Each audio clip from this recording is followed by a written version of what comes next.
C'est le 21e siècle. Nous disposons de caméras, des systèmes de sécurité les plus sophistiqués, de grands chiens de garde, comme mon berger allemand, Poupette, et son aboiement puissant, ainsi que d'alarmes. Pourtant, les voleurs continuent d'entrer dans les maisons et d'emporter nos biens. Nul ne peut se prémunir entièrement contre un cambriolage. Mais cette vidéo vous présentera les formes les plus courantes et vous rendra plus vigilant. Beaucoup de gens laissent leurs clés dans la serrure la nuit, pensant ainsi empêcher un cambrioleur de crocheter la porte, ou tout simplement par habitude. D'un côté, en cas d'incendie ou de sortie urgente, la clé déjà en place vous fait gagner du temps, puisque vous n'avez pas à la chercher. Mais, de l'autre, cela peut créer de sérieux inconvénients. Les cambrioleurs aguerris appuient sur la poignée pour vérifier si la clé est engagée côté intérieur. Si tel est le cas, ils recourent à la technique du pêcheur.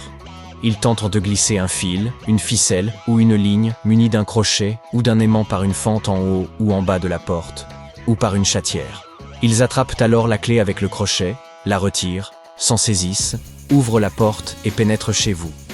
Ils peuvent aussi faire sauter le judas pour y faire passer un fil. Si rien ne se produit et qu'aucune fissure n'apparaît sur votre porte, les cambrioleurs peuvent néanmoins pénétrer par la fenêtre, s'emparer de vos objets de valeur, ouvrir la porte d'entrée et repartir. Mais vos ennuis ne s'arrêtent pas là.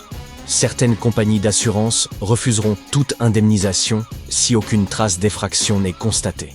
Elles considéreront que vous avez simplement omis de verrouiller la porte et que les voleurs en ont tiré profit.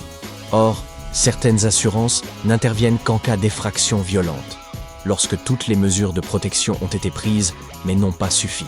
Il est donc crucial de conserver vos clés dans un lieu sûr, idéalement dans votre chambre, éloigné de la porte d'entrée et des fenêtres.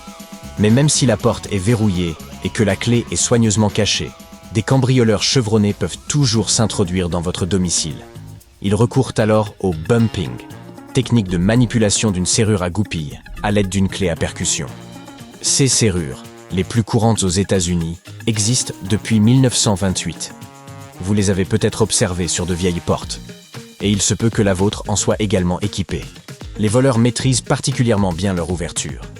Ne vous attendez pas à découvrir ici la manière de crocheter une serrure, car il est possible que ce savoir soit utilisé à mauvais escient. Il vous suffit de comprendre que vos portes peuvent être facilement forcées. Avec un jeu de plusieurs clés à percussion, les cambrioleurs peuvent ouvrir 90% des serrures à goupilles. Que faire alors ? Ce problème étant ancien, les fabricants ont commencé à proposer des serrures renforcées. Si votre porte est équipée d'une vieille serrure standard, il est préférable de la remplacer par un modèle plus sûr. Les voleurs peuvent également s'introduire dans une maison par une fenêtre. Pas celle que vous auriez pu laisser ouverte par inadvertance, mais celle qui est parfaitement fermée, qu'elle soit en bois ou en plastique.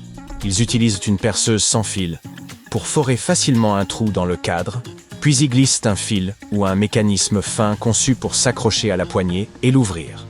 Si vous résidez dans une zone à risque et avez connaissance de tels cambriolages, vous pouvez installer des barreaux aux fenêtres. Toutefois, cela nuit à l'esthétique et vous limite lorsque vous souhaitez regarder dehors. Les fenêtres munies de serrures constituent donc une alternative préférable. Il suffit de verrouiller la poignée et de cacher la clé dans un endroit sûr et les cambrioleurs ne pourront plus l'actionner.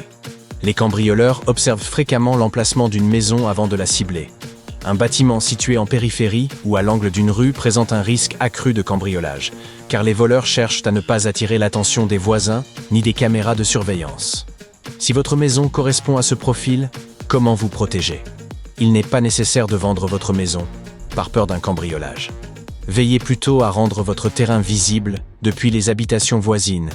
Éliminez le feuillage dense des arbres et taillez les buissons.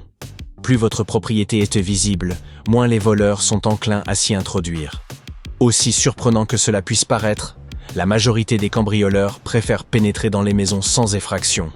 Comment procèdent-ils ? Vous seriez étonné, mais les habitants leur facilitent la tâche en laissant leurs portes ouvertes. Ils oublient ou refusent de verrouiller leurs portes arrière ou d'entrée, persuadés que leur quartier est sûr. Les voleurs passent ainsi entre les maisons et testent les poignées. Celle-ci est fermée, celle-là aussi, une autre encore. Et soudain, une porte est ouverte. Le cambrioleur entre dans l'appartement comme s'il s'agissait du sien. Il est donc impératif de toujours verrouiller vos portes, surtout dans le contexte actuel, où le monde semble de plus en plus dangereux. Si vous partez en vacances et que votre maison reste inoccupée plusieurs jours ou plusieurs semaines, Elle devient une cible idéale pour les voleurs. Sans système de sécurité avancé, le risque de cambriolage est élevé. Comment savent-ils que vous êtes absent? Ils observent longuement les rideaux, qui ne s'ouvrent jamais. Mais une méthode encore plus fiable consiste à laisser des prospectus sur la porte ou du courrier factice dans la boîte aux lettres. Les voleurs reviennent le lendemain et constatent que les documents sont toujours là. Personne n'est à la maison. Dans ce cas, la solution la plus sûre est de demander à vos voisins de ramasser votre courrier ou vos prospectus, donnant ainsi l'impression qu'un occupant est présent. N'oubliez pas non plus que des voleurs expérimentés peuvent vous suivre sur les réseaux sociaux. Si vous publiez une vidéo de vacances dans un autre pays, cela signale aux cambrioleurs que votre domicile est vide. Il ne s'agit pas d'un appel à cesser toute publication, mais si vous soupçonnez que votre maison soit surveillée, il vaut mieux ne pas révéler votre absence. Vous pouvez également rendre votre compte Instagram privé. Et maintenant, concluons cette vidéo avec quelques chiffres marquants. Selon les statistiques du FBI, un cambriolage se produit environ toutes les 41 secondes aux États-Unis, soit 3 effractions toutes les 2 minutes, ce qui représente près de 2000 incidents chaque jour. Mais ne cédez pas à la panique. Le nombre de vols diminue progressivement chaque année. En 1994, plus de 2300 000 cambriolages ont été enregistrés, tandis qu'en 2024, ce chiffre est tombé à 745 000. Bien entendu, certaines zones restent particulièrement dangereuses, mais la situation générale s'améliore. Cependant, le coût moyen d'un vol aujourd'hui est environ 5 fois supérieur à celui subi par les victimes de l'an 2000. Un autre fait intéressant, les films laissent donc souvent entendre que les cambrioleurs opèrent la nuit. En réalité, la majorité des vols surviennent après le déjeuner, entre 15h et 19h. La période de l'année la plus prisée par les voleurs est l'été, avec un pic en juin, plus élevé que durant n'importe quel autre mois. Cela s'explique par le temps agréable et la chaleur extérieure. Les cambrioleurs débordent d'énergie, sont de bonne humeur et se disent « Pourquoi ne pas s'emparer des biens de cette maison huppée ?» Si des adolescents visionnent cette vidéo, soyez rassurés. La plupart des cambriolages touchent des personnes âgées d'environ 30 ans, les vingtenaires arrivant en seconde position. Le taux le plus faible concerne les plus de 50 ans, sans qu'il soit exactement connu pourquoi. Sans doute sont-ils plus expérimentés et attentifs à leurs environs.